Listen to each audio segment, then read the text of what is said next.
किया कि उन्होंने कहा कि ये सूत्र हमारी शादी में कैसे आ गया भाई, इसकी इतनी हैसियत होगी कि ये हमारी शादी में आ गया। तो उन्होंने उनके साथ मारपीट की, उनका अपमान किया।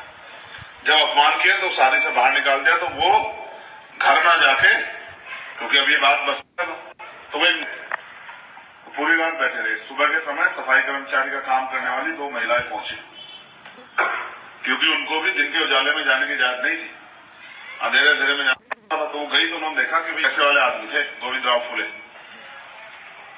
तो उन्होंने कहा कि महाराज आप यहां क्यों बैठे हो?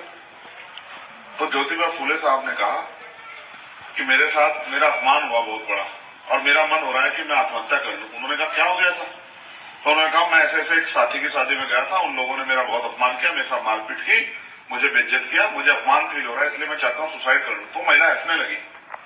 तो ज्योतिबा फुले कहने लगे यार मैं इनको अपनी दुख तकलीफ की बात बता रहा हूं पढ़ने की, ये बात रही है। तो उन्होंने कहा भाई आपकी वसूली ज्यादा है,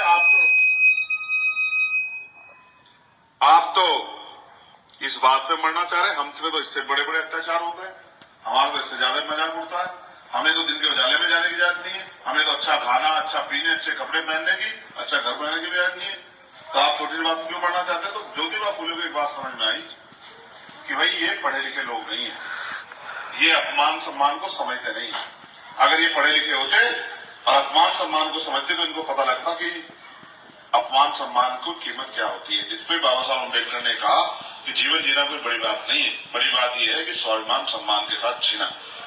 अगर स्वाभिमान सम्मान नहीं है तो वो जीवन बेकार है, अगर इज्जत नहीं है तो सब चीज बेकार है। और इसमें बाबा साहब ने बहुत अच्छा कहा कि आदमी भूखा रह सकता है लेकिन अपमानित होकर नहीं रह सकता। अगर आपका कोई अपमान कर दे तो भले ही आप कुछ भी कर लो, लेकिन बार बार आपके मन में टीस उठती रहेगी भाई मेरा अपमान हुआ था, मेरा अपमान होती है नहीं होती? बताओ, क्या मैं गलत कह रहा हूं सही कह रहा हूं? होती है ना? तो हमारे महापुरुष सब कुछ कह गए हमें, वो हमें ये भी कह के गए कि भाई मैं आपको वोट का अधिकार दे रहा हूं। इस वोट के अधिकार से जो अधिकार आपको सदियों तक नहीं दिए, हजारों साल तक लोगों ने दिए, उन अधिकारों को वोट की ताकत से अपनी हजारों साल की गुलामी, बेबसी, लाचारी को एक दिन में राजगाज लाके आप लोग ठीक कर लें।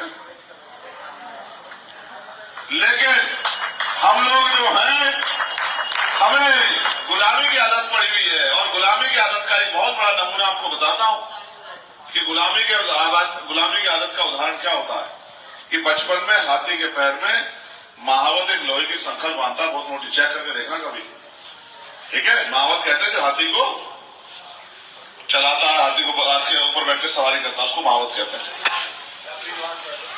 हाँ, मालिक समझो उसको।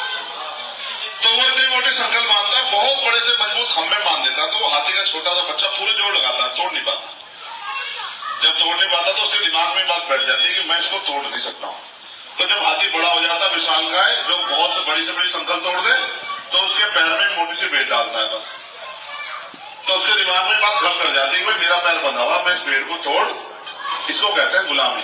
गुलामी सिर्फ शारीरिक नहीं होती, गुलामी मानसिक भी होती है। हम इस देश में मानसिक गुलाम हैं, हम पे वोट होते भी इस देश में राज हमारा नहीं आ रहा है। हमारे महापुरुष समझा गए कि वोट हमारा, राज तुम्हारा नहीं चलेगा, नहीं चलेगा। जो बहुजन की बात करेगा वही देश में राज करेगा।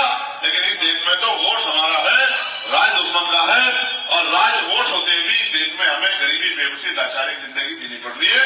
आज भी अगर हम अखबार पढ़ते हैं, सुबह खबर आती है मटकी छूने पर हत्या, मूछे रखने पर हत्या, घोड़ी पे बैठने पर उतार दिया, मारपीट की, किसी बहन बेटी को मार के लटका दिया। अभी आपने देखा 3 दिन पहले अखबार में खबर थी कानपुर में कि 2 बच्चियों को ताकतवर लोगों ने मार दिया, उनके साथ अपमान किया, उनकी वीडियो बना ली, तो उन्होंने सुसाइड कर लिया, उनको लड़की मिली।